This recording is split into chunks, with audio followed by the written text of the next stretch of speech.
नाशिक शहर गुन्हे शाखा युनिट 2 चे पोलीस अंमलदार महेश खांडबाले हे गुन्हे शाखा 2 च्या पथकासह तपास करीत असताना मिळालेल्या गोपनीय माहितीवरून वरिष्ठांच्या मार्गदर्शनाखाली नाशिक ग्रामीणच्या कळवण तालुक्यातील मुक्काम पोस्ट खळजी येथून मोटरसायकल चोरटा सौरव भाऊसाहेब आहिरे वय 19 व एक विधी संघर्षित बालक त्याचा साथीदार यास ताब्यात घेत नाशिकच्या कडकडत्या थंडीत प्रसिद्ध मसाला चहा पाजत विचारपूस केली असता त्यांनी गुन्ह्याची कबुली दिली।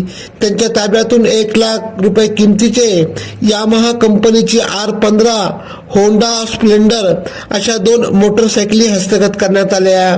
पुढील कारवाईसाठी पंचवटी पोलीस ठाण्याच्या ताब्यात देण्यात आले। असे मोटरसायकल चोरीचे 2 गुन्हे उघडकीस आणले।